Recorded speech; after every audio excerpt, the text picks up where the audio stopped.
ठीक है। तो बेसिक कैरेक्टर ऑफ अमाइंस में पहली चीज आई, फर्स्ट पॉइंट आया, अमाइंस बेसिक क्यों होते हैं। Amines are basic, amines are basic due to the presence of, due to the presence of lone pair of electrons, due to the presence of lone pair of electrons on nitrogen, lone pairs of electrons on nitrogen। पहली बात तो हुई है, ठीक है। अब आते हैं दूसरी बात पर। दूसरी बात बच्चों ये होती है कि अमाइंस के पास लोन पेयर होता है नाइट्रोजन के ऊपर, इसलिए वो बेस होते हैं। दूसरी बात ये होती है कि आर ग्रुप जो होता है बेटा, आर ग्रुप जो होता है वो कैसा ग्रुप होता है, इलेक्ट्रॉन डोनेटिंग ग्रुप होता है। अब क्योंकि आर ग्रुप जो होता है वो इलेक्ट्रॉन डोनेटिंग होता है, तो उस वजह से इलेक्ट्रॉन डोनेटिंग ग्रुप मतलब उसका प्लस इंडक्टिव इफेक्ट होता है, प्लस आई इफेक्ट होता है। इलेक्ट्रॉन डोनेटिंग होने की वजह से जो आर ग्रुप है ना वो एसिडिक स्ट्रेंथ को, मतलब बेसिक स्ट्रेंथ को बढ़ाता है, ठीक है, electron donating group. So R group increases the basic strength, R group increases the basic strength. वो कैसे, वो ऐसे कि भाई ऑब्वियसली ज्यादा अगर इलेक्ट्रॉन देने वाला अच्छा बेस होता है ना, तो ज्यादा आर ग्रुप होंगे तो इलेक्ट्रॉन देना और ज्यादा आसान नहीं हो जाएगा बेटे, मुझे बताइए आप लोग, है कि नहीं। ठीक है, अगर ज्यादा आर ग्रुप होंगे तो बेसिक स्ट्रेंथ क्या होगी, अच्छी हो जाएगी, बेस अच्छी हो जाएगी। ठीक है, अब एक बहुत ही ज्यादा आसान क्वेश्चन है, out of ammonia and RNH2 मतलब alkyl amine, out of ammonia and alkyl amine, out of ammonia and alkyl amine, which one is stronger, which one is stronger base and why, which one is stronger base and why।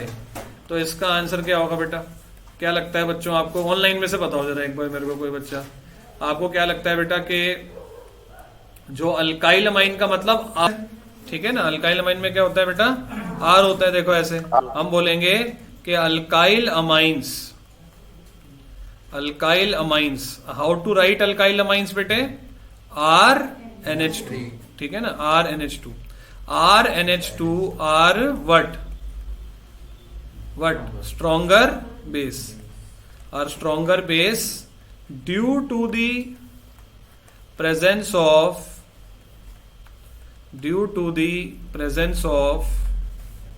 plus I effect, electron donating R group, due to the presence of electron donating R group, which increases the electron density, which increases the electron density on nitrogen of amines, on nitrogen of amines। हम add कर देते हैं, चलो अच्छी बात बोली इस बच्चे ने, let us add this thing. Okay, although answer is like okay till this because it will come only in 1 mark. Now you will say sir no question is there of 1 mark, then how will it come in the 1 mark? Obviously there are parts, as I told you there will be 6 questions from amines or 9 questions, and out of these two, like out of 2 questions you will be given option also। okay, so आने हैं 3 number का ही एक question आएगा और एक 2 number का आएगा। 3 number का जो आएगा उसमें 3 पार्ट्स होंगे और जो 2 नंबर का आएगा उसमें भी 2 पार्ट्स होंगे। हो सकता है 6 नंबर का आ जाए। कल मैंने वेटेज भी सेंड की थी, आपने किसी ने अगर देखा हो ना ग्रुप में, मैं वेटेज भी सेंड की थी। हाँ जी बच्चे, तो यहाँ पर हम ऐड कर देते हैं density of nitrogen of amines due to which, as a result कर देते हैं ना, as a result of which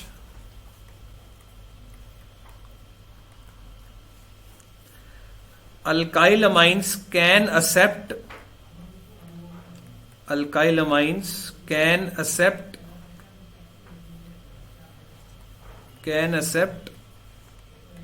H plus easily, alkyl amines can accept H plus easily। Discuss करते हैं एक और बहुत इंपॉर्टेंट चीज सर एक बार ऊपर स्क्रॉल करोगे? हाँ बेटे। सो अच्छा चलो, अब इसके बाद ये आ गया। अब जैसे देखते हैं बच्चे, अब हम करते हैं एक और कंपैरिजन। अब आता है बच्चों बहुत ज्यादा इंपॉर्टेंट क्वेश्चन, वो है why aniline. Why aniline, aniline का ना एक और नाम है एरोमेटिक अमाइन, कॉमन नेम, मतलब एक जनरल नाम एरोमेटिक अमाइंस। और why aniline that is aromatic amines. और अराइल अमाइंस भी कह सकते हैं, अराइल अमाइंस भी कह सकते हैं, एनिलीन भी कह सकते हैं, एरोमेटिक अमाइंस भी कह सकते हैं, और बेंजीन अमाइन भी कह सकते हैं। ठीक है ना, ये सब कहीं ना कहीं एनिलीन की तरफ ही जो है वो इशारा हो रहा है, बेंजीन अमाइन। ठीक है, ये सब एक ही चीज है। एक्ट एज वीकर बेस या इज वीकर बेस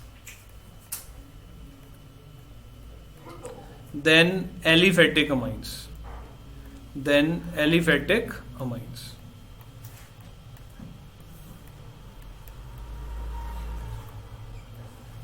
ठीक है, then aliphatic amines like ethyl amine, like ethyl amine. ठीक है, कोई आइडिया दे सकता है बच्चों, जो एरोमेटिक अमाइंस होते हैं यानी कि अराइल अमाइंस होते हैं, वो वीक बेस होते हैं बच्चों किससे? एलिफेटिक अमाइन से। ऐसा क्यों? Any idea from your side? Any guesses online offline? कि एनिलीन जिसका जो स्ट्रक्चर होता है वो ऐसे होता है। ठीक है, एनी आइडिया बेटा? मैंने ना फर्स्ट टर्म में एक बात बताई थी कि जब भी बेंजीन रिलेटेड कोई क्वेश्चन होना तो आंसर बोलते due to resonance. Due to resonance क्या होता है और रेजोनेंस से हुआ क्या होगा वो देखते हैं। ये एनिलीन है ना, एनिलीन। रेजोनेंस में क्या होता है कि जो ये लोन पेयर होते हैं ना, ये घूमते रहते हैं। जो ये लोन पेयर है ना, ये घूमते रहते हैं, मतलब ये लोन पेयर जो है ना वो ऐसे पूरी बेंजीन पर घूम जाते हैं। डीलोकलाइजेशन कहते हैं प्रोसेस को।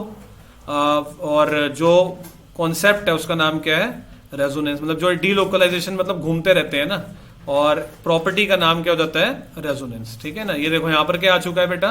प्लस आ चुका है। अब क्या होता है कि ना, जैसे इस पर ना लोन पेयर इतने इंटेंस नहीं है, ये लोन पेयर देने में इतना इंटरेस्टेड है नहीं, क्योंकि लोन पेयर इसका क्या होता जा रहा है? घूमता जा रहा है। ठीक है ना भाई, देखो अगर आपके पास कोई चीज है और आप उसे यूज कर रहे हो तो आप ऑब्वियसली उसको देने में क्या शो करोगे? रिलक्टेंस शो करोगे।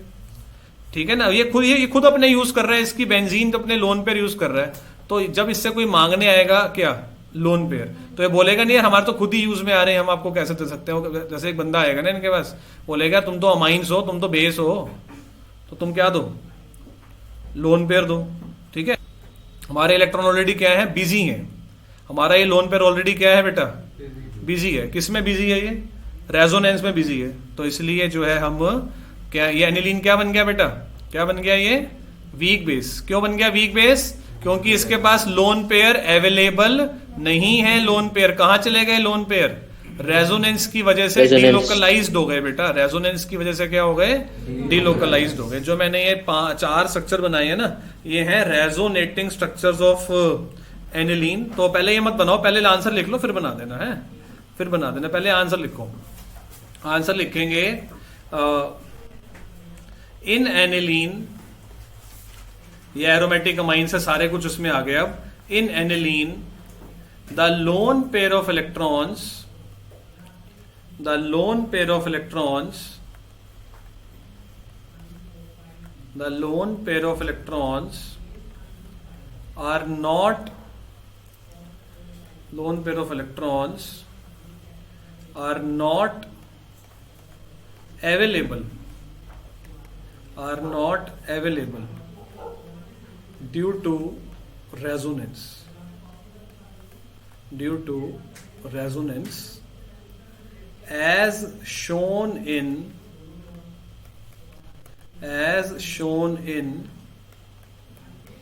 structure 1 to 4 above, as shown in structures 1 to 4 above।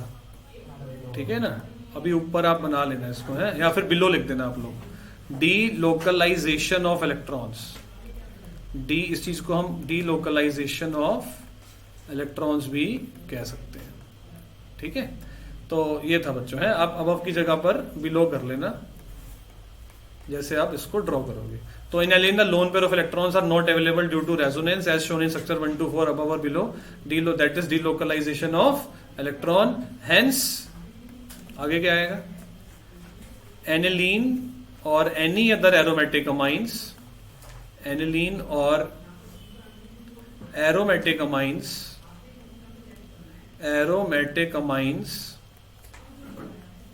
are weaker bases,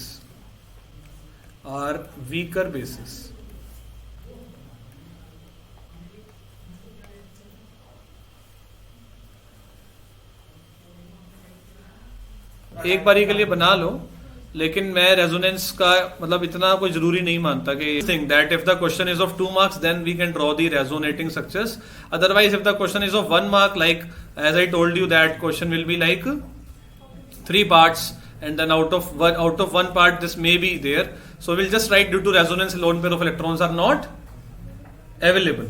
ठीक है, तो this is the thing that now we have discussed the things that why amines are basic, because amines have lone pair of electrons. Second thing, out of alkyl amine and ammonia which is stronger base, alkyl amines, and out of aromatic and aliphatic which is stronger, it is aliphatic which is stronger and aromatics are weaker because they don't have the like they have the lone pair but their lone pair is like not that available. Pen कहाँ गिर गया, गिरा था क्या pen, आवाज तो नहीं आई गिरने की, वही देख रहा हूँ मैं पेन गए। हाँ जी, तो अब बेटा बात करते हैं कि अब एक क्वेश्चन है बड़ा, बहुत ही सिंपल है और आई होप सब उसका आंसर देंगे। क्वेश्चन है arrange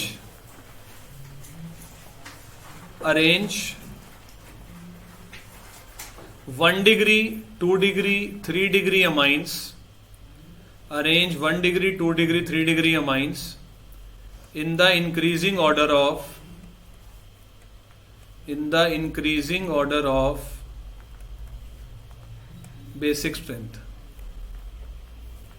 in the increasing order of basic strength. First part in gas phase, second part in aqueous phase. इस चैप्टर का सबसे इंपॉर्टेंट क्वेश्चन यही है, सबसे ज्यादा इस चैप्टर में इससे इंपॉर्टेंट कुछ नहीं मिलेगा आपको जो मैं अभी कराने वाला हूं ना। अगले 10 मिनट तक बहुत ही ज्यादा इंपॉर्टेंट चीजें हम करेंगे और 1000, 1200, 1500, 1 लाख जितने मर्जी की शर्त लगा लो, अगर ये पेपर में ना आए तो ठीक है ना, आने ही आने हैं।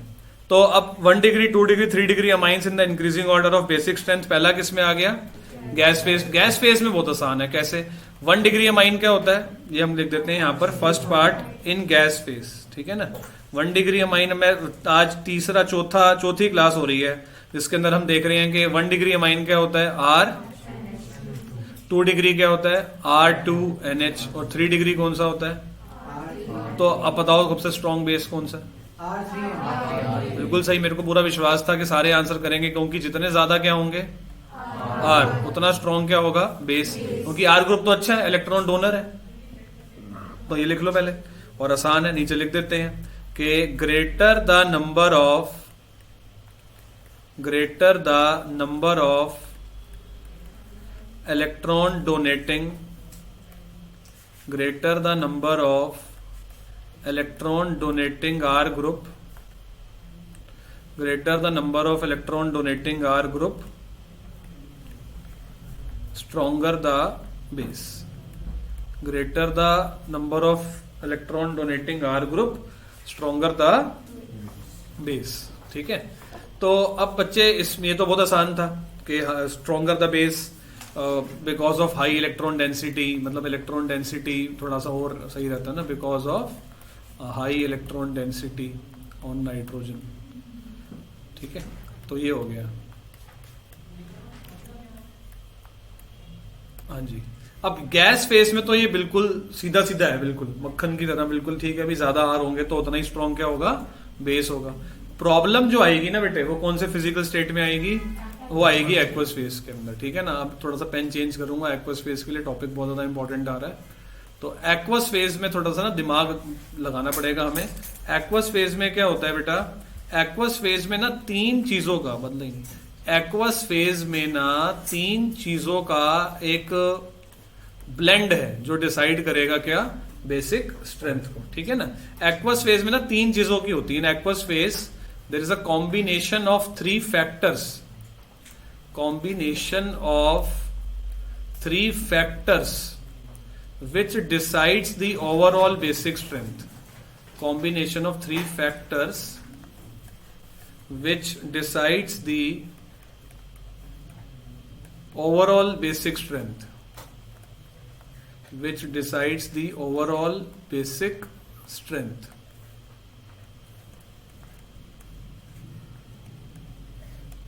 ठीक है, there is a combination of three factors which decides the overall basic strength. पहला वही है plus I effect of R group. मतलब देखो तीन बातों को जोड़ना है, हमने तीन बातों को जोड़ना है। पहली बात क्या है, plus I effect of R group, ये हाईएस्ट वेटेज मिलेगी इसको, ठीक है। और इसको क्या मिलेगी बच्चों, एक तरह से क्या मिलेगी इसको, ये अपने लिए लिख रहे हैं, हाईएस्ट वेटेज मिलेगी।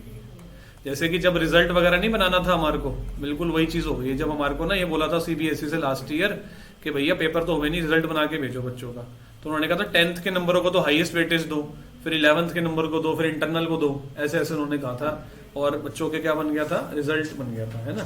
अब ऐसे बच्चों देखो plus I effect of R group हो गया। दूसरा हो गया बेटे जिसको बोलते हैं सॉल्वेशन इफेक्ट।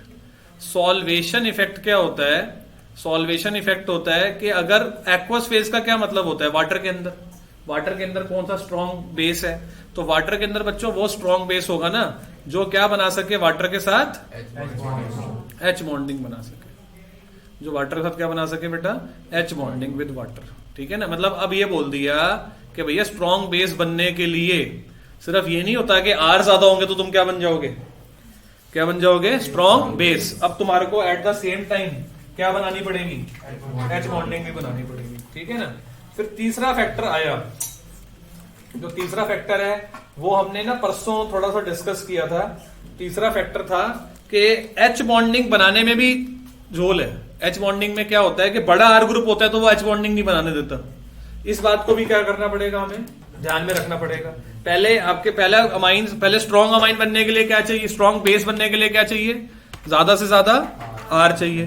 दूसरा एच बॉन्डिंग बनाने की भी क्या होनी चाहिए, एबिलिटी। और तीसरा अगर तुम्हारे पास बड़ा आर ग्रुप हुआ तो वो भी डिजायरेबल नहीं है, बड़ा आर ग्रुप भी डिजायरेबल नहीं है, क्योंकि बड़ा आर ग्रुप क्या करेगा, बड़ा आर ग्रुप क्या करेगा, स्टेरिक हिंडरेंस जो है ना वो कॉज करेगा। बड़ा आर ग्रुप जो है ना क्या करेगा, स्टेरिक हिंडरेंस जो है वो कॉज करेगा, स्टेरिक हिंडरेंस टूवर्ड्स, ठीक है। तो steric hindrance towards H bonding, steric hindrance towards H bonding with water provided by large alkyl groups, provided by large alkyl groups, ठीक है ना। इन तीनों बातों को जोड़कर क्या बनती है बेटा, इन तीनों बातों को जोड़कर क्या बनेगी, क्या बनेगी बच्चे, ओवरऑल बेसिक स्ट्रेंथ बनेगी। अब ठीक है, पहले क्या थी बेसिक स्ट्रेंथ, सबसे स्ट्रॉन्ग कौन निकल के आया था गैस फेस में, सबसे बढ़िया कौन सा बन के आया था, 3 डिग्री, और सबसे बेकार कौन सा था, 1 डिग्री। अब अगर इन तीनों बातों को जोड़ दिया जाए बेटे, तो इन तीनों बातों को जोड़ के जो है ना सबसे जो अच्छा निकल के आ रहा है वो पता है कौन निकल के आ रहा है, सेकेंडरी, ठीक है ना। ऑन कंबाइनिंग, ठीक है ना, on combining all these,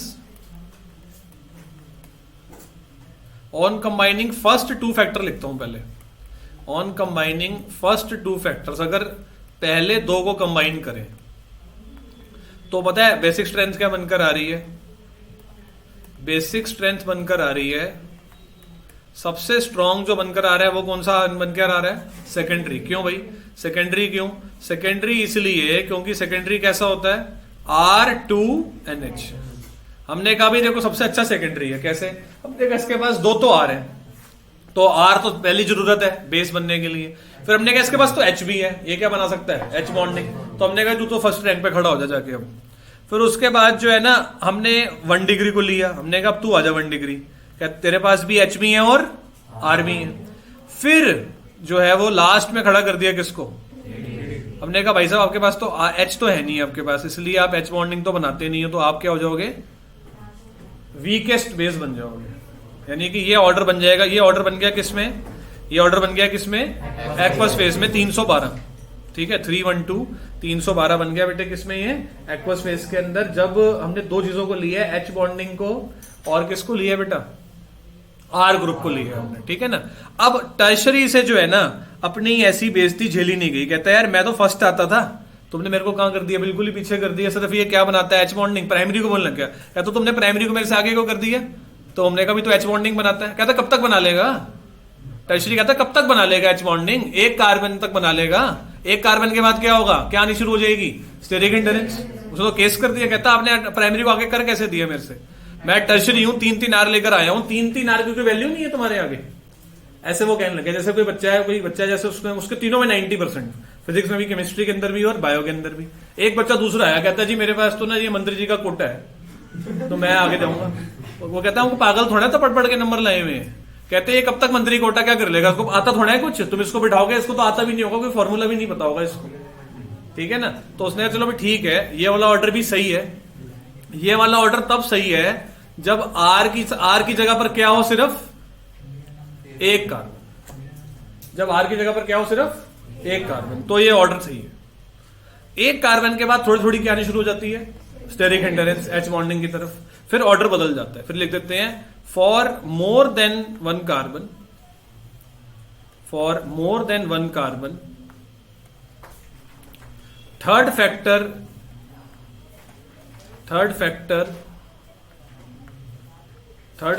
of large hydrophobic group, third factor of large hydrophobic group, बेटे वहीं रख दो, बाहर ही रख दो, मतलब लास्ट रूम में रख दो। Third factor of large hydrophobic group also counts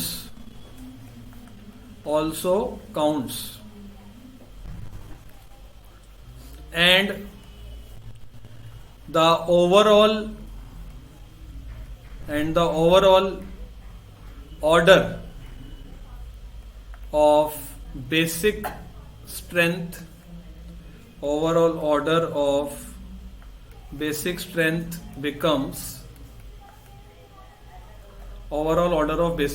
becomes सबसे स्ट्रांग हो गया अगेन सेकेंडरी, फिर आ गया कौन, टर्शरी, फिर आया कौन, प्राइमरी।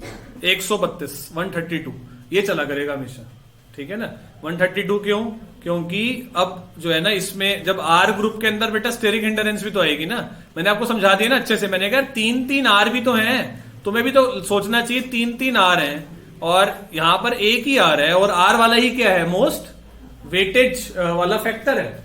ऐसा थोड़ा हम टर्शरी को बोल सकते हैं मैं तो एच बॉन्डिंग मतलब जा सबसे पीछे आके खड़ा हो जा। तो अब इसलिए ये ऑर्डर जो है वो तब माना जाएगा जब आर क्या हो, मोर देन 1 कार्बन। तो एक बार सारा समराइज करते हैं कि हमारे एक्चुअली इस टॉपिक में प्रॉब्लम क्या है, इसमें ऑर्डर बहुत सारे हैं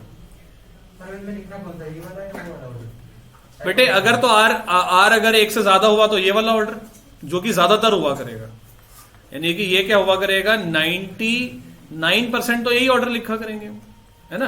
क्योंकि आर जब 1 कार्बन होगा वो तो एक ही केस हुआ ना, उसके अलावा सारे केस में क्या होगा, 1 से ज्यादा। अभी मैं तुम्हारे को 10 क्वेश्चन कराऊंगा ऐसे, बुक में ही 10 क्वेश्चन दे रखे हैं ऑर्डर लगाने वाले, जान खा जाएंगे ऑर्डर लगाने वाले क्वेश्चन आपके, और वही पेपर में 100% आने ही आने हैं। क्वेश्चन नंबर 5 या 7वां होगा वो, ये मेरे को 100% देख लिया मैंने पेपर के अंदर।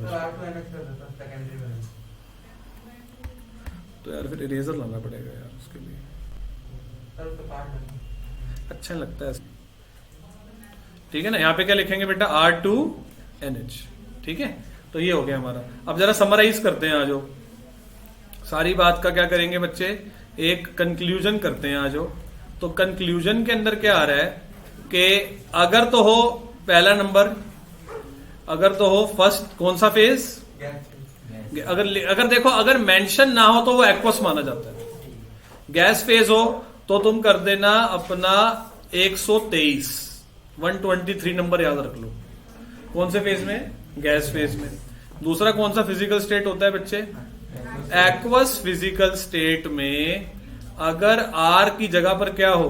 मिथाइल हो। आर की जगह पर क्या हो बेटा? मिथाइल हो। तो उस केस में बच्चे समझ जाना सबसे बढ़िया सेकेंडरी, फिर प्राइमरी और फिर टर्शरी, मतलब 312 नंबर। ठीक है। और अगर aqueous phase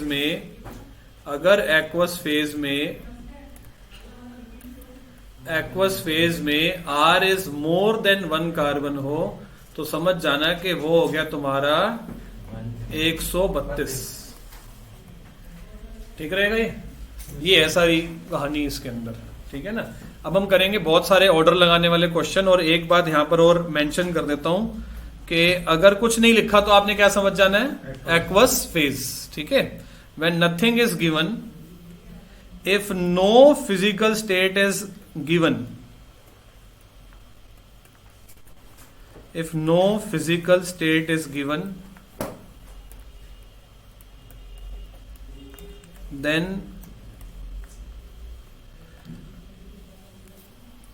aqueous phase is considered. Then aqueous phase is considered.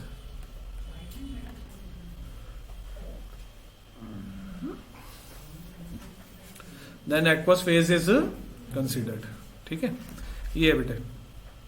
और सर एक बार ऊपर स्क्रॉल करो। ये लो।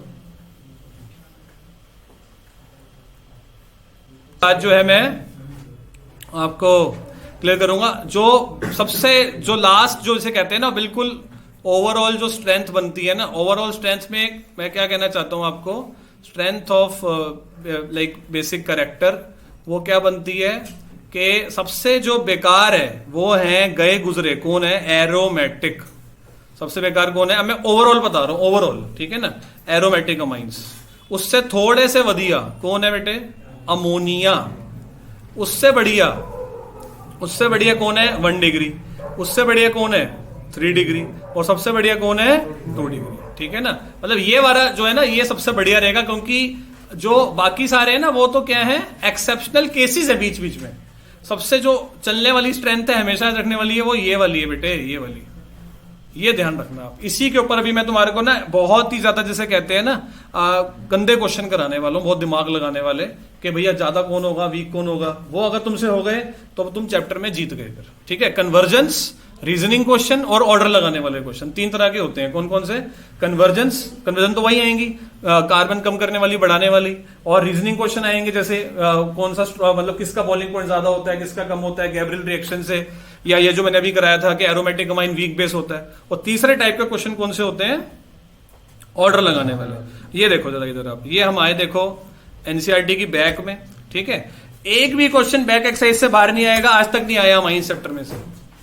ठीक है ना। यही आएंगे, इन्हीं को बस हमने खा पी के चले जाना है इन्हीं को। ये देखो ये आ गया। देखो ये क्वेश्चन है हमारे सामने, 4th क्वेश्चन है बैक एक्सरसाइज का। और इस पर आप 100% क्या, आप 1000% लिख लो इसके ऊपर। दो आना ही आना है। ठीक है ना। ये वाला क्वेश्चन जो है वो आना ही आना है। हर स्कूल में आएगा, हर बोर्ड में आएगा, हर एंट्रेंस में आएगा, हर जगह आएगा। तो कहते हैं ये है, ये देखो, ये सबको ध्यान से देखो। पहले हम ये ऊपर वाला भी हमने करना है, अभी पहले हम नीचे वाला करेंगे। बेसिक स्ट्रेंथ में लगाना है इंक्रीजिंग ऑर्डर के। ये हमें 4 दे रखे हैं। ऐसे क्वेश्चन को करने के लिए क्या है, इसको ABCD मान लो। ये A है, ये B है, ये C है और ये D है। अगर आप जीत गए तो माने जाओगे। जो बच्चा इसको करके पहली बार हो रहा है बिल्कुल एक्सक्लूसिवली, अगर पहली बार जैसे सही आंसर किया वही माना जाएगा कि हाँ भाई आ गई, उसको नॉलेज हो गई है। तो बच्चों ये क्वेश्चन था आपके सामने 4th का second part, increasing order of basic strength में लगाना था ABCD। सेकंड पार्ट को ध्यान से देखो। उसमें सबसे बढ़िया मैंने बच्चों किसको रखा है? C को, क्योंकि C क्या है? Aliphatic secondary. फिर मैंने रखा है D को, क्योंकि वो क्या है? यहां लिख देता हूं। C क्या था? C था A लेता हूं, एलिफेटिक सेकेंडरी। D क्या है? Aliphatic primary. B क्या है? B है एरोमेटिक टर्शरी। और ये क्या है, एरोमेटिक प्राइमरी। ठीक है ना, ऐसे दिमाग में लगाना होता है। ठीक है, बिल्कुल श्योर शॉर्ट क्वेश्चन वाला था ये। अच्छा, अब थर्ड पार्ट को भी ट्राई कर लो, इसको थर्ड पार्ट को भी ट्राई कर लो। तो अगर हम बात करें कौन सा पार्ट है बच्चों अभी ये थर्ड का ए, तो इसमें अब देखेंगे ये सारे एरोमेटिक हैं। इसमें ना ये ऑर्डर का चक्कर है ही नहीं, इसमें प्राइमरी सेकंड टर्शियरी का इसमें चक्कर ही नहीं है, क्योंकि इसमें सारे ही एनिलीन है, सारे ही एनिलीन है, ये सारे ही एनिलीन है बेटा। टॉलीडाइन क्या होता है बेटे, टॉलीडाइन होता है बेंजीन के सर पर क्या लगा दो पहले तो NH2, और पैरा पोजीशन पर क्या लगा देंगे, टॉलीन वाला CH3। ठीक है, और जो पैरा नाइट्रो एनिलीन होता है वो क्या होता है बेटा, पैरा पोजीशन समझते हो ना, बिल्कुल ऑपोजिट वाली जो पोजीशन होती है बेटे, यहां पर आप क्या लगा देंगे, NO2 लगा देंगे, और यहां पर बेटे क्या है, यहां पर है कौन, एनिलीन, बेंजीन के ऊपर NH2। तो बेटा देखो क्या होता है कि ये कैसा ग्रुप होता है बेटे, ये इलेक्ट्रॉन डोनेटिंग ग्रुप होता है बेटे, और डोनेटिंग ग्रुप क्या होता है, अच्छा होता है हमारे लिए। अभी हम किसकी बात कर रहे हैं, बेसिक स्ट्रेंथ की बात कर रहे हैं, तो इलेक्ट्रॉन डोनेटिंग ग्रुप अच्छा है। यही बात कर रहे होते हैं किसकी, एसिडिक की, तो उल्टा हो जाता है। तो और ये नाइट्रो ग्रुप कैसा होता है बेटा, ये इलेक्ट्रॉन विदड्रॉइंग ग्रुप होता है, ये हमारे लिए बेकार है। विदड्रॉइंग ग्रुप जो है वो that is not good for this what basic strength. Okay, so withdrawing group.